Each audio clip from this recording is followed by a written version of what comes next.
Permettez-moi de vous présenter un homme inconnu mais d'une importance considérable. Un aide-soignant somalien qui répondait au nom d'Ali Mao Maaline. Et je m'excuse totalement si je prononce mal son nom. Ce qui est probable. Ok? C'est qui? Avant d'en venir à qui il est, un tout petit peu de contexte. Ali Mao Maaline est décédé à 62 ans à Merka en Somalie en juillet 2013. Pour situer, c'est juste quelques semaines avant la naissance de la chaîne Y Penser, donc c'est totalement contemporain. Et Ali Mao Maaline est décédé du paludisme. Comme finalement beaucoup de monde.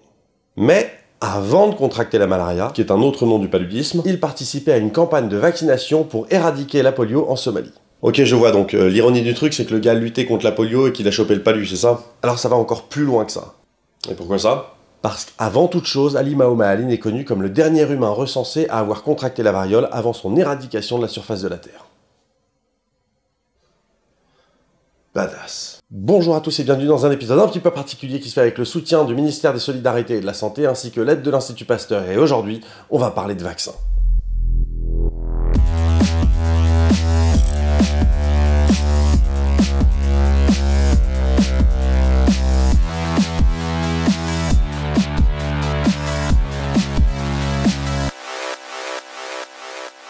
Alors, évidemment, c'est un sujet qui est un petit peu chaud dans l'actu. Oui, alors comme ça, maintenant, il y a plein de vaccins qui sont obligatoires, et si moi, j'ai pas envie, et nanana... Bref, il n'y a absolument pas besoin de se tortiller pendant des heures pour savoir que, sur cette vidéo en particulier, le fil des commentaires, ça va être un florilège. C'est clair, ça pue duc. Du coup, et tant pis si ça fait un peu crevard, je me permets de vous rappeler dès le début de cette vidéo que c'est hyper important, si elle vous plaît, de la partager sur les réseaux sociaux, de lui mettre un pouce comme ça, de lâcher des commentaires. On se permet de le rappeler parce que ceux qui ne vont pas du tout aimer cette vidéo n'ont absolument pas besoin d'une piqûre de rappel.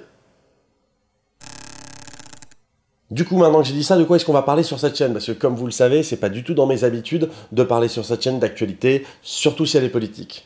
Du coup, je vous mets plein de liens dans la description si vous cherchez des infos à ce propos vraiment de la vaccination dans l'actualité. Voilà, mais c'est pas du tout de ça dont on va parler. Ah ok, donc non, là on va parler de vaccination level 1.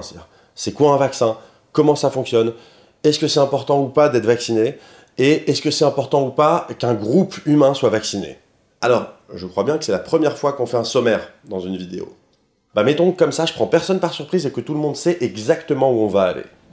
Cool, bah allons-y du coup, parce que on en est toujours à l'intro, c'est pas la peine que la vidéo fasse 2 heures non plus. Hein. Tout à fait. Alors, qu'est-ce qu'un vaccin? Et un truc important aussi. Vu qu'on commence à avoir un petit peu de recul quand même concernant les vaccins, je rappelle que le Pasteur ça fait plus de 100 ans, et pour le coup les proto-vaccins ça fait des siècles, on va aussi se poser la question de leur efficacité au regard de l'histoire de l'humanité. L'espèce, hein, pas le journal. Qu'est-ce qu'un vaccin? En réalité, il y a 2 réponses à cette question. Tout d'abord, historiquement, ça fait longtemps qu'on s'est dit que peut-être un bon moyen de lutter contre un mal, c'était de s'inoculer soi-même volontairement ce mal à petite dose. À dose homéopathique? Ouais, alors, non. Une seule polémique à la fois, s'il te plaît. S'il te plaît. Ok, ben, go. Donc, depuis des siècles déjà, on se dit que peut-être s'inoculer un mal, ça permettrait de prévenir ce mal. Et le mot important dans la phrase, c'est prévenir. En Chine au XIe siècle, par exemple, les gens pouvaient se mettre en contact avec le contenu, sans doute particulièrement onctueux au demeurant, de pustules de gens infectés par la variole. Bon appétit pour ceux d'entre vous qui regardent la vidéo en mangeant. Voilà, donc à l'époque, tout ceci est globalement plutôt empirique et largement teinté de croyances et de traditions. Mais le fait est que les gens qui faisaient ça chopaient moins les maladies que ceux qui le faisaient pas, quand ils survivaient. Voilà. Parce que quand ils faisaient ça, il y en avait quand même qui du coup la chopaient et mouraient. Ah merde! Et ce procédé dit de variolisation, qu'il ne faut pas confondre avec la valorisation, ou avec les ventilateurs. Ça n'a rien à voir. Ce procédé s'est largement propagé jusqu'en Europe au cours des siècles qui ont suivi, et Daniel Bernoulli... Non, ta gueule. Daniel Bernoulli, en 1760, va montrer que ce procédé permet d'allonger l'espérance de vie. Cool. Et pourquoi j'ai l'impression qu'on n'est pas encore rentré dans le sujet? Parce que c'était la première réponse, celle qui ne nous intéresse pas. Du coup, je vais mieux poser la question. Qu'est-ce qu'un vaccin moderne?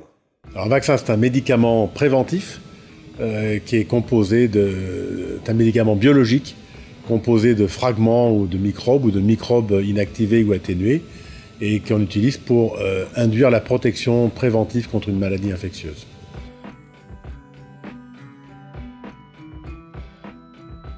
Le vaccin, c'est le seul médicament préventif qu'on a, et Tout le monde sait que la médecine préventive est bien plus économique que la médecine thérapeutique, parce que c'est mieux de ne pas attraper une maladie que de la soigner une fois qu'on l'a eue. Donc c'est en ça que les vaccins sont des traitements extrêmement intéressants, parce qu'on les met avant d'avoir la maladie. Donc encore une fois, médicaments préventifs, médicaments biologiques, ça contient quasiment pas de chimie, c'est des morceaux de microbes ou des microbes inactivés, des bactéries, des virus, des choses comme ça, qui ont été cultivés, qui ont été récoltés. On utilise les termes de l'agriculture d'ailleurs dans la vaccinologie, aussi bien en anglais qu'en français. Et ensuite on injecte ça de manière préventive à des bébés pour les vaccins pédiatriques, à des adultes pour le vaccin contre la grippe par exemple. Et ces produits-là stimulent le système immunitaire parce qu'ils miment l'infection. Et le système immunitaire est donc préparé à rencontrer la vraie maladie infectieuse quand elle va survenir peut-être un jour. Et à ce moment-là, on est capable de se défendre très efficacement et on ne fait pas la maladie.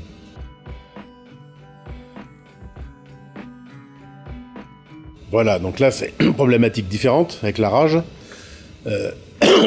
On a l'habitude de dire que la rage c'est un vaccin thérapeutique, ce qui n'est pas vrai. Tous les vaccins sont préventifs. Thérapeutiques, ça veut dire qu'ils traitent.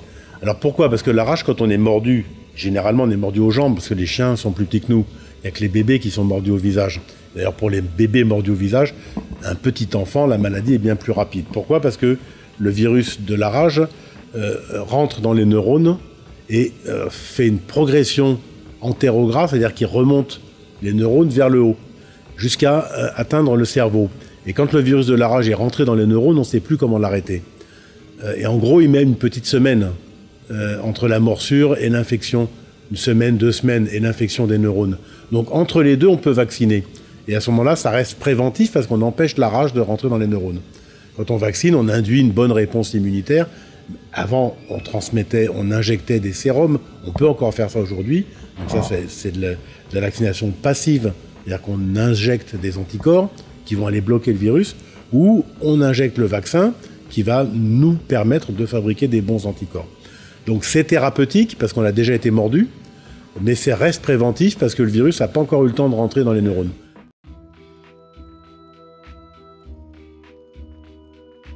Alors c'est un virus qui a perdu sa virulence. L'exemple, par exemple, c'est la rougeole ou la fièvre jaune. Si on fait la rougeole, on est très malade, on est couvert de boutons, on peut mourir. On est immunosupprimé pendant 2 mois après avoir eu la rougeole, etc. Si on fait la fièvre jaune, dans 20% des cas, on va mourir. Si on est vacciné avec le virus atténué de la fièvre jaune, on ne meurt jamais. Au contraire, on est protégé de la maladie quand elle survient. Pareil pour la rougeole. Donc ces virus atténués, ils ont été cultivés, à nouveau j'emploie les termes de l'agriculture, ils ont été cultivés dans un autre champ. C'est-à-dire qu'au lieu de les faire... les virus sauvages et qui sont pathogènes, ils passent de vous à moi, ils passent d'un individu à l'autre. Par les voies, ils se transmettent dans la population. Et donc, la pathogénicité se sélectionne dans la population. La dangerosité. Si on prend ce virus et on le change d'autre, par exemple, on le fait cultiver sur des cellules de poulet, sur lesquelles il n'a pas l'habitude de circuler habituellement, et qu'on fait ça au laboratoire, in vitro, sur la paillasse, dans des boîtes, à force de le passer plusieurs fois, 50 fois, 100 fois, 200 fois, c'est-à-dire le cultiver, puis on récolte, on replante, on réensemence, on récolte, on réensemence, etc. Petit à petit, le virus perd sa pathogénicité, son génome mute, des mutations s'accumulent, et on arrive à terme à un virus qui n'est plus du tout pathogène quand on le remet chez l'homme.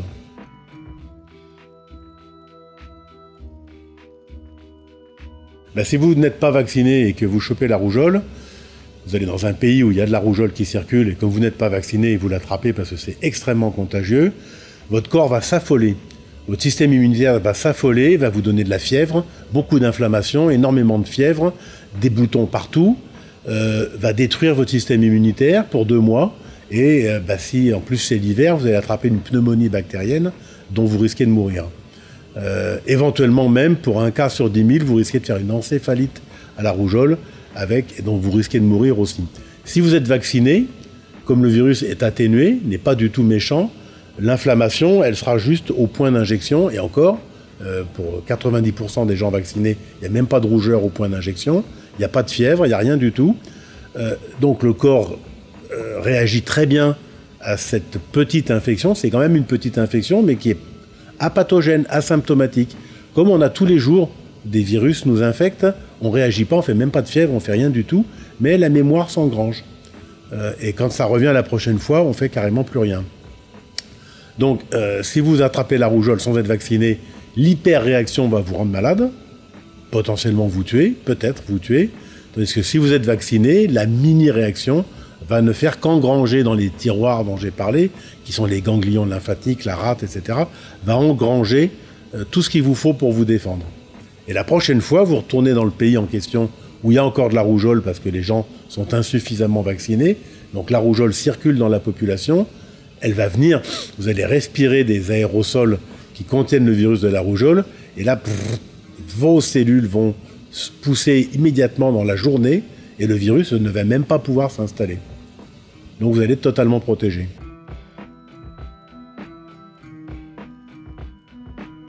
Bien sûr, bien sûr, si elle est excessive, elle nous rend malade. 41 de fièvre pendant 2 jours avec une grippe, on met 15 jours à s'en remettre. Enfler les articulations, on a mal partout, ça c'est trop. Un vaccin, il fait de l'inflammation très légère et qui suffit à nous immuniser, mais qui n'est pas pathogène. C'est pareil, l'excès de réponse, en général, c'est pas le virus qui nous tue, sauf les virus qui montent au cerveau, qui bouffent la moelle épinière, etc. C'est pas le virus qui nous tue, c'est la réaction qu'on fait au virus. Excès de panique, c'est un peu une armée qui se désorganise et qui se tire dans les pieds, et les mecs se mettent à se tirer les uns sur les autres. Parce qu'ils n'ont pas été préparés à l'avance. On leur a pas dit, attention, l'ennemi, il a cette couleur-là, il a cette forme, il est comme ça, il faut l'attaquer sur le côté, etc. Donc c'est ça que ça fait, la vaccination. C'est un truc très malin qui a été trouvé par l'observation, tout simplement, que quand on a déjà eu une fois la rougeole, on la rattrape jamais. Quand on a eu une fois la variole, on la rattrape jamais. Parce que justement, on a appris à pas reprendre le risque. Donc c'est ça qu'on mime quand on fait un vaccin, sans danger.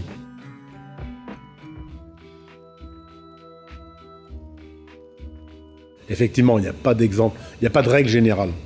Et c'est pour ça que dans l'ensemble des vaccins pédiatriques, chacun a une fonction, chacun a un mode d'action, et chacun traite une maladie différente.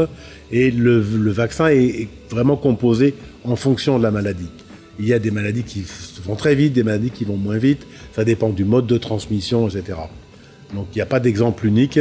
Il y a des vaccins vivants, des vaccins inactivés, avec adjuvants, sans adjuvants, etc. À chaque fois, c'est pas par hasard. C'est vraiment pour des raisons médicales et scientifiques, biologiques. Concernant les adjuvants, il y a quand même un sujet qu'il faut adresser, parce que là, on a dit beaucoup, mais alors beaucoup de conneries sur Internet sur le sujet. Mais pourtant, je croyais que... Tout ce qui est sur Internet est vrai. Parlons notamment d'aluminium, et profitons-en pour tordre le cou à tous les bullshit qu'on peut entendre sur le vaccin, et notamment... Ça va, Bruce, je te dérange pas trop, là? Quoi? Mais qui va là? C'est moi. Les bullshit sur les vaccins, c'est très bien que c'est le thème de ma vidéo, non? Pardon, monsieur, moi j'ai des plates-bandes, tout ça, ok. Bah du coup, allez voir sa vidéo, hein. Puis quand vous y êtes, abonnez-vous, pouce bleu, partage, tout ça, vous savez, voilà. Mais alors juste du coup, les adjuvants, on n'en parle pas, ou comment on fait? C'était Adrien Méniel, ouais? Ah mais jamais tu t'arrêtes? Je sais pas, fais un break, prends une pause, fais-toi un café, j'en sais rien. Ça va, je dérange pas? Quelqu'un d'autre veut du café? Ok, j'ai compris, je vais me débrouiller tout seul. Alors un adjuvant, c'est un produit qui donne de l'inflammation, parce que les chercheurs, et particulièrement à l'Institut Pasteur, dans les années 1920, se sont aperçus qu'ils avaient une meilleure immunisation, une meilleure induction du système immunitaire, s'il y avait un peu d'agressivité. Qu'est-ce que c'est l'inflammation? Quand on se griffe, très rapidement, quelques heures après, autour de la griffure, après que ça a saigné, même si on a bien séché, ça devient rouge, ça enfle un peu. Ça, c'est l'inflammation. Ça veut dire que sous la peau, à l'endroit où on s'est griffé, ou un moustique qui nous a piqué, arrivent nos cellules de l'immunité précoce, qu'on appelle l'immunité innée, des cellules du sang, des monocytes, arrivent là pour essayer de grignoter les bactéries qui auraient pu rentrer sous la peau après qu'on se soit fait griffer par un clou ou par un outil ou une épine de rose, peu importe. Tout ça, c'est plein de bactéries, c'est sale. Donc on vient grignoter, et ça provoque de l'inflammation, parce qu'avec ça, il y a des produits chimiques, on appelle des cytokines, des chimiokines, tout ça qui sont fabriqués. C'est notre moyen de défense. Et cette inflammation, si elle est trop puissante, si elle est systémique, c'est-à-dire partout, elle va même nous donner de la fièvre, parce qu'elle modifie les propriétés du sang, etc.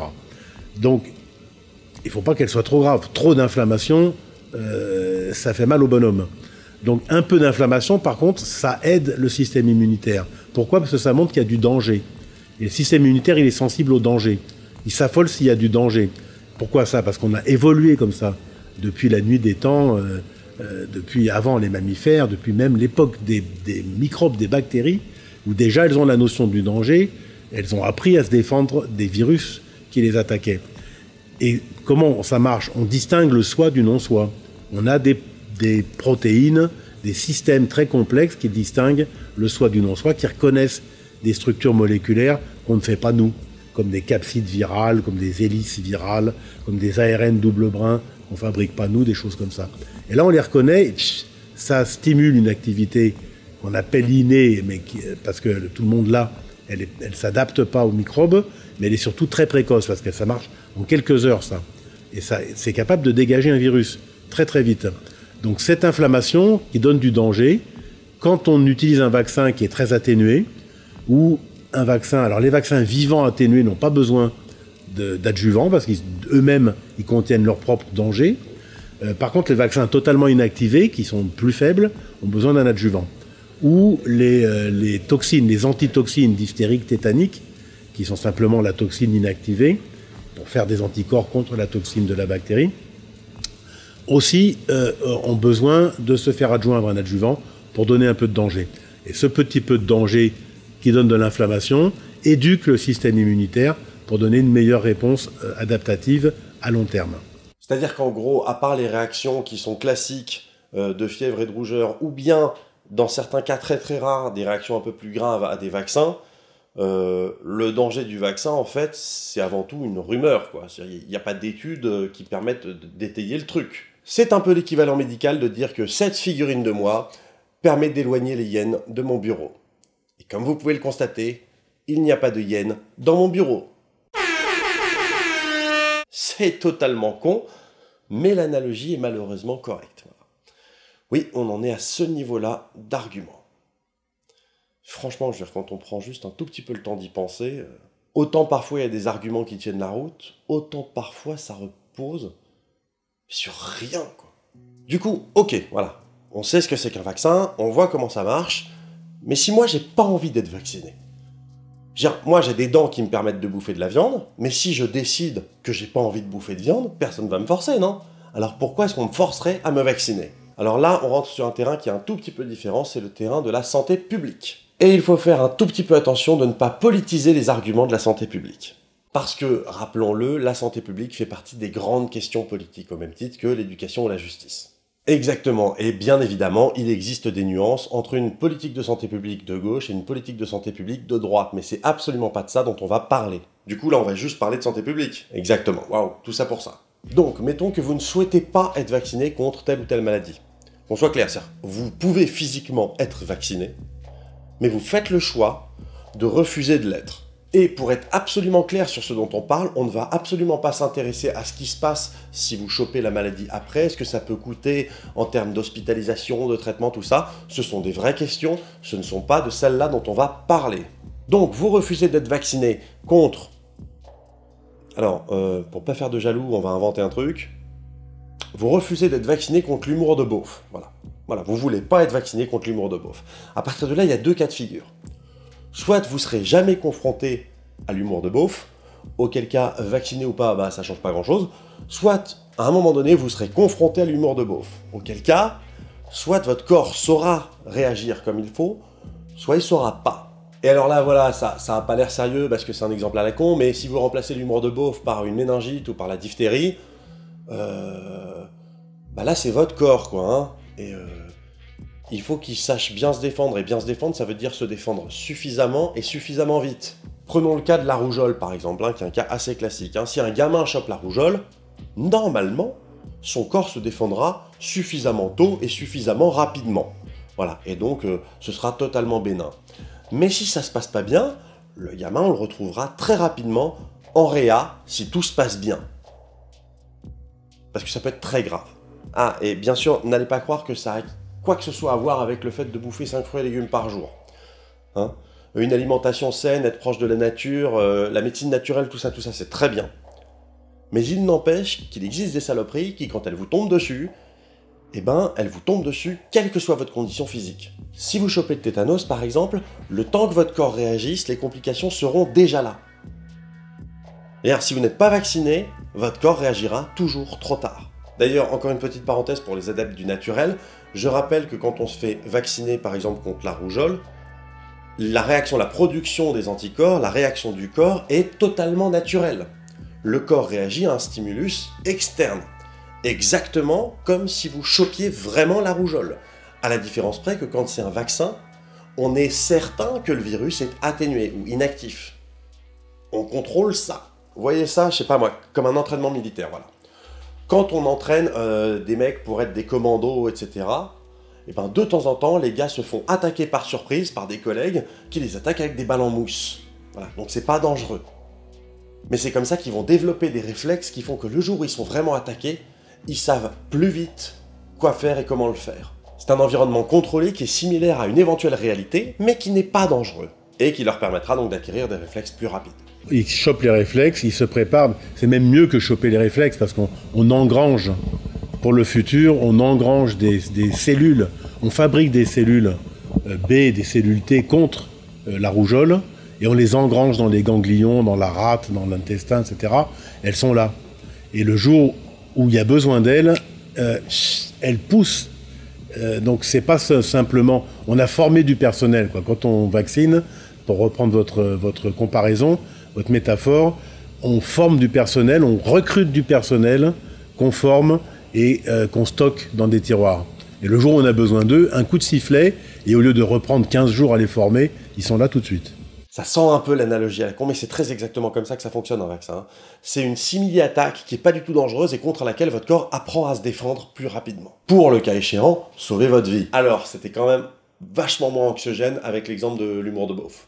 Mais en vrai, quel est le problème? Parce que, si moi je dis, ok, je prends le risque de choper l'humour de beauf, et si je chope l'humour de beauf, eh ben tant pis, j'assumerai, c'est mon choix. Je veux dire, c'est comme fumer, voilà. On sait que fumer, c'est mauvais pour la santé. Eh ben, si je décide de fumer, j'ai le droit de fumer et personne ne va venir m'emmerder. Alors, oui, sauf que tu sais très bien que tu n'as pas le droit de fumer à la gueule des gens qui ne fument pas.